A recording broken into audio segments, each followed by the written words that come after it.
What's going on, y'all? So today I'm going to be putting a new axe together. My old axe, it was a 3.5 pounder. It's the Wildland Pro one. It's a council tool, so pretty good axe. But yeah, as you can see, that thing is toast.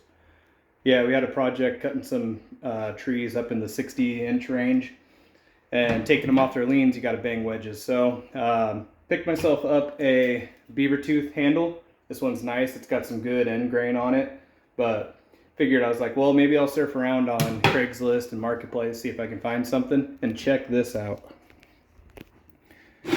So I found this Plumb head.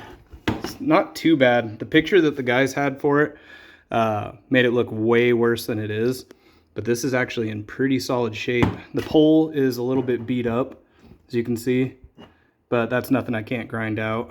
Surface rust isn't bad. There's not much pitting on it. It's got the original handle in here, and let's see if I can find the maker's mark. There it is. Can you see that? Come on, focus. Well, anyways, when it gets cleaned up, you'll be able to read it better, but it's a Plumb 4-pound. It doesn't say USA under the Plumb logo, so this should be early 1955s, so mid 55 to 60s. It's got the permabond top, but it's before they switched to the USA under the Plumb logo, so I'd say this is between 1955 and 60. So yeah, let's get to work on this thing. Taking some drill bits and working it up in size to clean out the eye on the bottom side, and starting to chip this out a little bit, and then I'll come from the top and try and knock out that permabond. Permabond is coming out nicely, so yeah, I'm just gonna knock the rest of that out and then clean up the inside of the eyes. Well, for a 1955 axe head, yeah, you can see I marred it up a little bit in there, but whatever. Those eyes look nice. Here's the bottom one and the top one. Yeah, not too bad. Now I'm going to grind down the pole just a little bit, just so that it's nice and flush, and then we'll stick this in some evapo-rust to get all this surface rust. I might brush it down first too, just to see what we're working with. But yeah, that came out super easy considering how old this is. Maybe spent 10 minutes with the drill bit and then chisel, just tapping it out.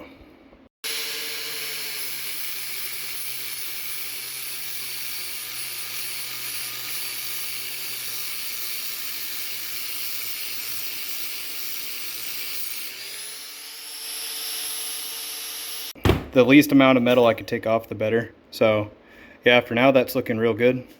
I could take a little there, but that's no biggie. Got it in the evapo-rust. Gonna let that sit for, I don't know, a few hours. It's not super caked on, and there's really no pitting, so it should only take a little while for that to come off. Yeah, in the meantime, I'm stoked on how it's coming together. It looks like it's gonna be a really nice axe once I'm finished with it. 20 minutes or so. Soaking, and quick little brush down with a wire brush, and yeah, it's looking great. Honestly, super happy with how this is coming out. I'm gonna keep soaking it for a while. That way I can try and get all this color out. While that's soaking, I'm gonna start working on this handle. I'm gonna do it before I put it together, just so that it can get a little bit of a swell up into it. I'm gonna use boiled linseed oil, per the usual. But yeah, this is a nice handle. It's their B grade, so it's not perfect. You can see I got a little bit of the heartwood in there. It's mostly sapwood.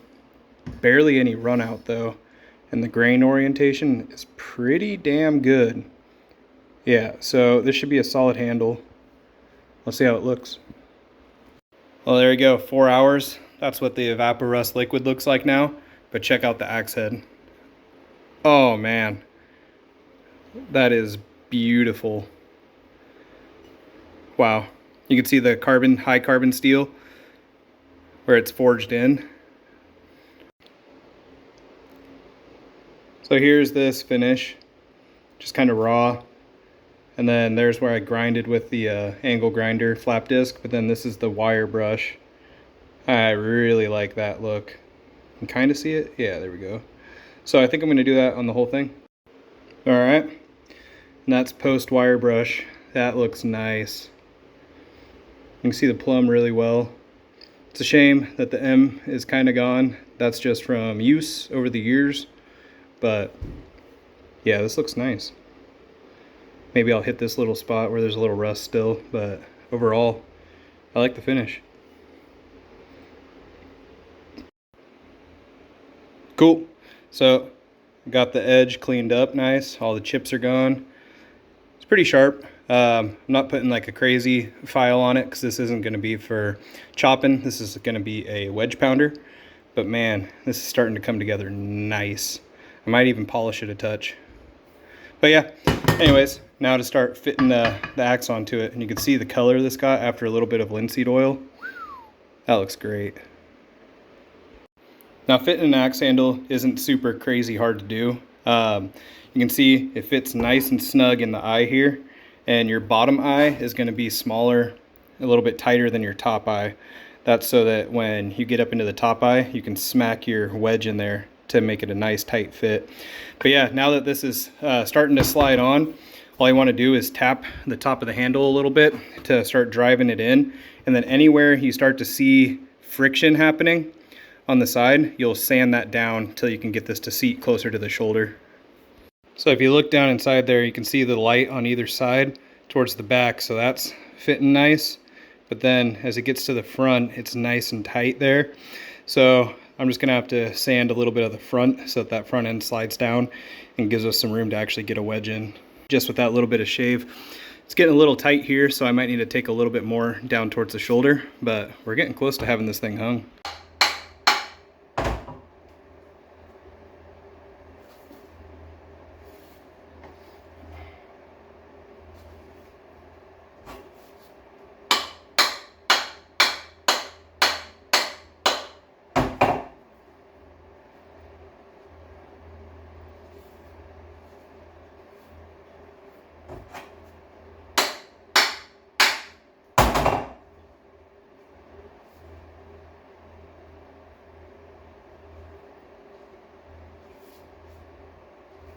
See that? We're just about there. I'm getting a little bit of curl right here. So I'm gonna knock this back off and then just shave just a touch more so I can set this deep down onto that. That's about right where I want it. I don't wanna go super far down on this. You can see, man, that is right dead center. That is a nice hang. No off to the left or right. Looks good. So now we'll drive our wedge in there. So when you start driving your wedge, you don't wanna go ham on it because it's just down at that little thin spot. So nice light little taps to start getting it set down in there. But man, this thing's already so tight that I don't think this is going to take a whole ton of the wedge, maybe half of it, before it fills out this eye really nice. And if you start tapping it in and you see it peeling on that edge there, you might just need to shave a touch of your wedge.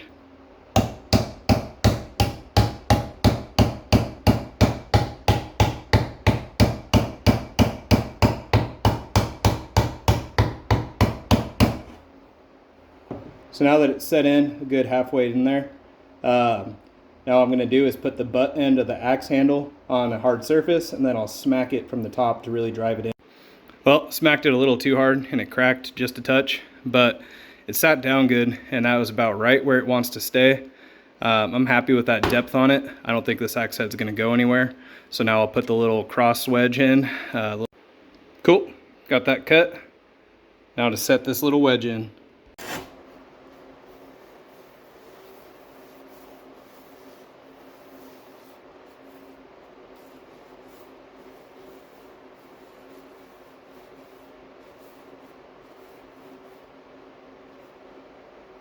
There it is. It's hung nice. Oh man, this looks great. Got that wedge in there. Filled out the eye nicely. Man, this thing is gonna be a swinger. Gonna polish up the head just a touch more, and I think that'll be it.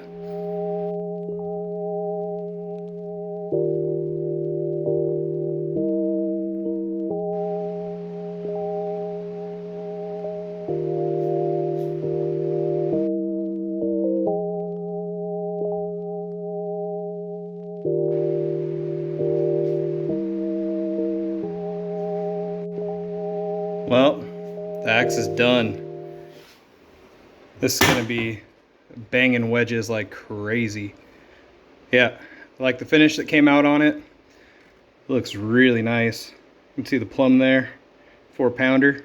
Oh yeah, not bad from how rusty and just torn apart this thing was, but this thing is gonna see some use. All right, well, thanks for watching, y'all.